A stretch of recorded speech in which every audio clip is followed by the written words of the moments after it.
സാമൂഹ്യ സുരക്ഷാ ക്ഷേമനിധി പെൻഷൻ ഗുണഭോക്താക്കൾക്ക് 2 ഗഡു പെൻഷൻ കൂടി വിതരണം ചെയ്യും. ഇതിനായി 1604 കോടി അനുവദിച്ചതായി ധനകാര്യമന്ത്രി KN ബാലഗോപാൽ അറിയിച്ചു. 62 ലക്ഷത്തോളം പേർക്കാണ് 3200 രൂപ വീതം ലഭിക്കുന്നത്. വെള്ളിയാഴ്ച മുതൽ ഗുണഭോക്താക്കൾക്ക് പെൻഷൻ ലഭിച്ചു തുടങ്ങും. 66.62 ലക്ഷം രൂപ ബാങ്ക് അക്കൗണ്ടിലേക്ക് എത്തും. മറ്റുള്ളവർക്ക് സഹകരണ ബാങ്കുകൾ വഴി വീട്ടിലെത്തി പെൻഷൻ കൈമാറും. ജനുവരി പെൻഷനും ഒപ്പം കൂടി കുടിശ്ശിക ഗഡുക്കളിൽ ഒന്നും കൂടി ഇപ്പോൾ അനുവദിച്ചത്.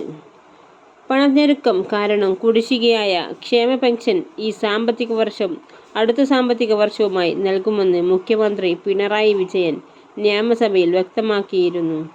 ആദ്യ ഗഡു ഓണത്തിന് നൽകി. 2ാം ഗഡുവാണ് ഇപ്പോൾ വിതരണം ചെയ്യുന്നത്.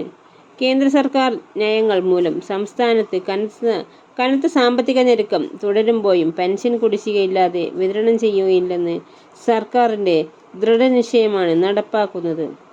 പെൻഷൻ വിതരണത്തിന് ആദ്യ മുൻഗണന ഉറപ്പാക്കുന്നു. കഴിഞ്ഞ വർഷം മാർച്ച് മുതൽ പ്രതിമാസം പെൻഷൻ തുക നൽകുന്നു. ഈ സർക്കാർ വന്ന ശേഷം 35,400 കോടിയോളം രൂപയാണ് പെൻഷൻ വിതരണത്തിനായി അനുവദിച്ചത്. ഇന്ത്യയിലെ ഏറ്റവും സമഗ്രമായ സാമൂഹ്യ സുരക്ഷാ പെൻഷൻ പദ്ധതി നടപ്പിലാക്കിയിട്ടുള്ളത് കേരളത്തിലാണ്. ഇതിനാവശ്യമായ പണത്തിൻ്റെ 98% സംസ്ഥാനം കണ്ടെത്തുന്നു.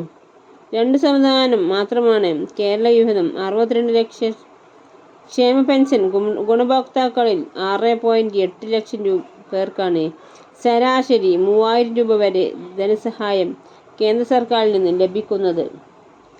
കേരളത്തിൽ പ്രതിമാസ പെൻഷൻകാർക്ക് ലഭിക്കുന്നത് 1600 രൂപയും ബാക്കി മുഴുവൻ തുകയും സംസ്ഥാനം കണ്ടെത്തുന്നു. വാർദ്ധക്യ, വികലാംഗ, വിധവ പെൻഷൻ ഗുണഭോക്താക്കൾക്ക് മാത്രമാണ് നാമമാത്ര കേന്ദ്ര പെൻഷൻ വിഹിതമുള്ളത്. ഇതും കുടിശ്ശികയാണ്. 2023 നവംബർ മുതൽ 419 കോടി രൂപ കേന്ദ്രവിഹിതം സംസ്ഥാനം മുൻകൂറായി പെൻഷൻ ഗുണഭോക്താക്കൾക്ക് നൽകിയത്. കേന്ദ്ര സർക്കാർ തിരികെ നൽകാതെ കുടിശ്ശിക നൽകിയിട്ടുണ്ടെന്നും മന്ത്രി പറഞ്ഞു.